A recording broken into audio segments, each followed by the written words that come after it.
मैं Napoleon Hill बोल रहा हूं। मैंने वो किताब लिखी जिसने करोड़ों लोगों की किस्मत बदल दी, थिंक एंड ग्रो रिच, सोचो और अमीर बनो। करोड़ों ने पढ़ी, हजारों अमीर बने, लेकिन लाखों अमीर नहीं बने। और आज 85 साल बाद मैं एक सच्चाई स्वीकार करने आया हूं, एक भूल सुधारने आया हूं, क्योंकि मैंने तुम्हें आधा सच बताया था और यही आधा सच आज तुम्हारी सबसे बड़ी जंजीर बन गया है।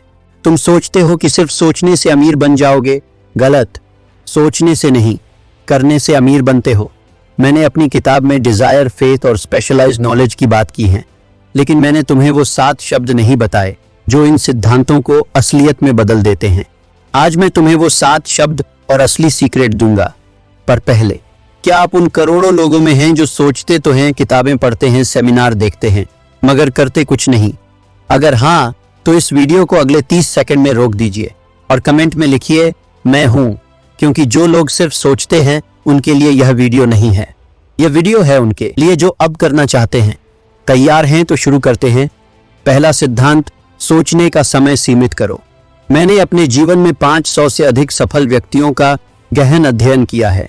इन दिग्गजों जैसे फोर्ड और कार्नेगी ने मुझे सिखाया, पैसा नहीं, समय सबसे बड़ा धन है और ज्यादा सोचना आपके समय को सबसे ज्यादा बर्बाद करता है। वे ज्यादा सोचते और एनालिसिस करते रहने में अपनी ताकत बर्बाद नहीं करते थे। वे पहले जरूरी बातें समझते थे, फिर तुरंत फैसला लेते थे और अधूरी जानकारी होने पर भी काम शुरू कर देते थे। एक उत्तम निर्णय से जो सप्ताहों बाद आता है, हमेशा बेहतर परिणाम देता है। यही उनकी सफलता का प्राथमिक सीक्रेट फॉर्मूला था। फोर्ड मोटर कंपनी के ऐतिहासिक जन्म का क्षण याद कीजिए। जब हेनरी फोर्ड ने अपनी पहली सफल कार द मॉडल ए का डिजाइन अल्टीमेटली तैयार किया, तो उनके सामने वही पुराना सवाल था, इंतजार करें या आगे बढ़ें। उनके पास न तो पूरी पूंजी थी, न ही परफेक्ट मैन्युफैक्चरिंग स्टाफ और न ही मार्केट की पूरी गारंटी। एक सामान्य व्यक्ति और अधिक शोध और अधिक योजना में समय बिताता। पर फोर्ड ने क्या किया? उन्होंने एक निर्णय लिया, एक कमांड दिया कि यह कार तत्काल उसी सप्ताह प्रोडक्शन लाइन पर चढ़ेगी। उनका दर्शन क्लियर था, डिसीजन स्वयं रिसोर्सेज को आकर्षित करने की मैग्नेटिक फोर्स रखता है, और यही हुआ। उस डिसीजन ने निवेशकों को आकर्षित किया, इंजीनियरों को प्रेरित किया और एक साम्राज्य की नींव रखी। यहाँ गहरा राज यह है कि डिसीजन लेना केवल एक प्रशासनिक कदम नहीं है, यह आपकी एनर्जी को इस तरह बदल देता है कि पूरा ब्रह्मांड आपकी मदद करने लगता है। यही कारण है कि यह निश्चित गोल से भी अधिक शक्तिशाली है, क्योंकि गोल्स तो एक स्थिर पॉइंट है, पर डिसीजन वह डायनामिक फोर्स है जो आपको उस पॉइंट तक पहुंचाता है। और अब मैं वह सुप्रीम राज आपको बताऊंगा जो एंड्रू कार्नेगी ने मुझे एक निजी बातचीत में समझाया था, पर एक शर्त पर। आपको साबित करना होगा कि आप सिर्फ एक दर्शक नहीं, एक क्रियावान विद्यार्थी हैं। मुझे कमेंट में बताइए आज का मेरा 5 मिनट का डिसीजन, वह एक काम जो मैं अभी इस पल तय करता हूं और शुरू करता हूं, जिसे मैं हफ्तों से टाल रहा था। जब आप यह लिखेंगे तभी आपके लिए अगला द्वार खुलेगा, क्योंकि ज्ञान वह नहीं जो सुना जाए, वह है जो किया जाए। दूसरा सिद्धांत, डर को गेट कीपर समझो, वह पहरेदार जो रक्षक भी है। मैं नेपोलियन हिल, एंड्रू कार्नेगी के विशाल अध्ययन कक्ष में उनके सामने बैठा था। अंगारों की लपटों की रोशनी उनके चेहरे पर नाच रही थी। एक गहरी खामोशी के बाद उन्होंने अपनी नजरें मेरी ओर घुमाई और एक क्वेश्चन दागा जो आज तक मेरी हड्डियों में गूंजता है। हिल, तुम्हें वास्तव में पता है डर क्या है? क्या तुम समझते हो कि वह शत्रु है या मित्र?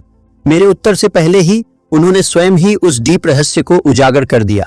डर तुम्हारे भीतर का वह द्वारपाल है, वह इनविजिबल गार्ड है जो तुम्हें उस अपार खजाने से दूर रखने के लिए तैनात है, जो वास्तव में तुम्हारा जन्म सिद्ध अधिकार है। उसका काम तुम्हें रोकना नहीं, तुम्हें परखना है। वह उन इनएलिजिबल को वापस लौटा देता है जो अपने ड्रीम्स के लिए लड़ने का साहस नहीं रखते। हेनरी फोर्ड ने भी मुझे एक बार यही समझाया था। उन्होंने कहा था, हिल, इतिहास उन्हें सुनहरे अक्षरों में याद रखता है जो विचारों के सागर में डूबने के बजाय निर्णय की चट्टान पर खड़े होकर आगे बढ़ने का साहस दिखाते हैं। उस संकटमय समय को याद करें जब फोर्ड मोटर कंपनी का विचार मात्र एक कागज पर स्याही के धब्बे था। कोई पूंजी नहीं, कोई एक्सपीरियंस स्टाफ नहीं, बस एक जलती हुई विल पावर और चारों ओर संदेह और भय का घना अंधेरा। ऐसे में डर ने उनसे पूछा, तुम्हारे पास कुछ भी नहीं है, तुम कैसे सोचते हो कि सफल हो जाओगे? फोर्ड ने डर को उत्तर नहीं दिया, उन्होंने उसे एक आदेश सुनाया, मेरी कार का फर्स्ट मॉडल अगले 90 दिनों में असेंबली लाइन पर होगा। यह एक जादुई सेंटेंस था, क्योंकि डिसीजन एक बार ले लिए जाने के बाद ब्रह्मांड की ऊर्जाओं को गतिमान कर देता है। उसी ने पूंजी जुटाई, प्रतिभाओं को आकर्षित किया और असंभव को संभव के मार्ग पर धकेल दिया। पर यहाँ गहरा राज यह है, डिसीजन स्वयं मंजिल नहीं है, वह तो सिर्फ वह भारी जंग लगा हुआ दरवाजा है जिसे आपको धक्का देकर खोलना है, और डर उसी दरवाजे पर पहरा दे रहा होता है। जब आप उस दरवाजे के सामने खड़े होते हैं तो डर आपको दो रास्ते दिखाता है। पहला, पीठ फेरकर उसी परिचित आरामदायक अंधेरे में लौट जाना, और दूसरा, डर के सामने साहसपूर्वक खड़े होकर उससे एक सरल प्रश्न पूछना, तू मुझे क्या सिखाना चाहता है?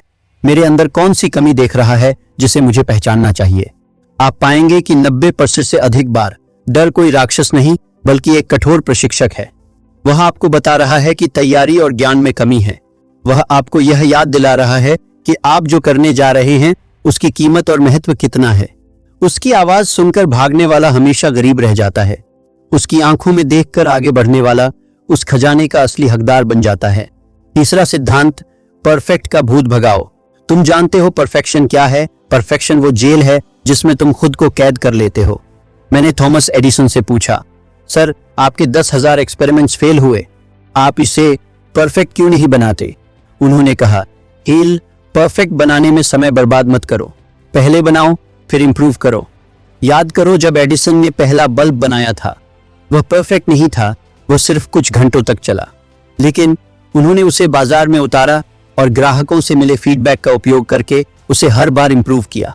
उन्होंने परफेक्ट का इंतजार नहीं किया, उन्होंने परसिवियरेंस के साथ एक्शन लिया। परसिवियरेंस का मतलब है पहले बनाओ फिर इंप्रूव करो। चौथा सिद्धांत, छोटे इम्परफेक्ट एक्शन लो। मैंने एक किसान को देखा, उसने कहा, हिल साहब, बड़े पेड़ नहीं बोए जाते, छोटे बीज बोए जाते हैं, फिर उन्हें समय दिया जाता है। ऑर्गेनाइज प्लानिंग सिद्धांत यही कहता है कि बड़े पेड़ नहीं बोए जाते, छोटे बीज बोए जाते हैं, फिर उन्हें समय दिया जाता है। हर बड़ा मास्टरमाइंड प्लान छोटे अधूरे एक्शन से शुरू होता है। यही रहस्य है। अगर आप उस पहाड़ को देखते रहेंगे तो क्या आप चढ़ पाएंगे? नहीं।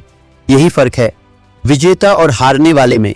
जब आप रोज सुबह खुद से कहेंगे, मैं वह व्यक्ति हूं जो निर्णय लेता है और तुरंत अधूरा एक्शन लेता है, तो आपका सबकॉन्शियस माइंड आपको वैसा ही बनाने लगेगा। यही वह फेथ है जिसकी मैंने बात की थी। यह अंधविश्वास नहीं, न्यूरोप्लास्टिसिटी है।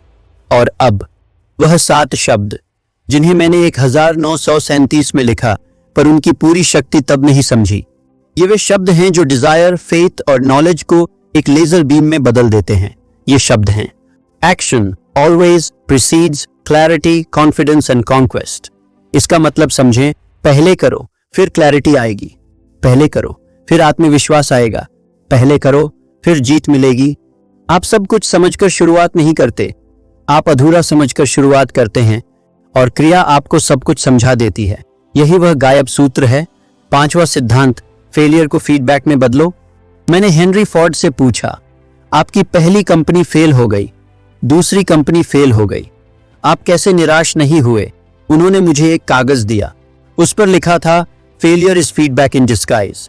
यह सिद्धांत आपके सबकॉन्शियस माइंड को रीप्रोग्राम करने जैसा है। हमने सीखा कि आपका सबकॉन्शियस माइंड केवल वही स्वीकार करता है जो आप बार बार उसमें डालते हैं। जब आप फेलियर को हार मानते हैं तो आप अपने सबकॉन्शियस को पीछे हटने का आदेश दे रहे होते हैं, और जब आप फेलियर को फीडबैक मानते हैं तो आप अपने सबकॉन्शियस को यह बता रहे होते हैं कि पीछे हटना नहीं है। सिद्धांत कहता है कि सफलता अक्सर असफलता के ठीक एक कदम बाद होती है। हेनरी फोर्ड ने अपनी दूसरी विफल कंपनी डिट्रॉइट ऑटोमोबाइल कंपनी से सीखा कि उन्हें लग्जरी कारों के बजाय आम आदमी के लिए सस्ती टिकाऊ कारों पर ध्यान केंद्रित करना होगा। यह फेलियर नहीं थी, यह मार्केट का फीडबैक था। उन्होंने उस फीडबैक पर एक्शन लिया और मॉडल टी कार बनाई।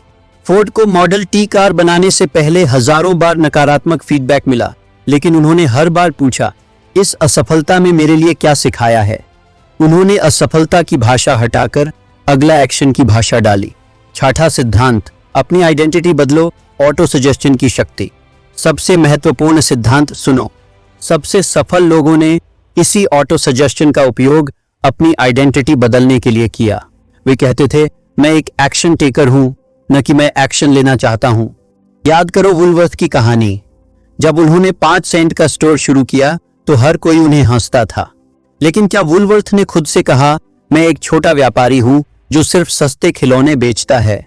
नहीं, वुलवर्थ ने अपने सबकॉन्शियस माइंड को ऑटो सजेशन दिया, मैं एक ऐसा रिटेल लीडर हूं जो लाखों लोगों को वह सामान देता है जो वे चाहते हैं।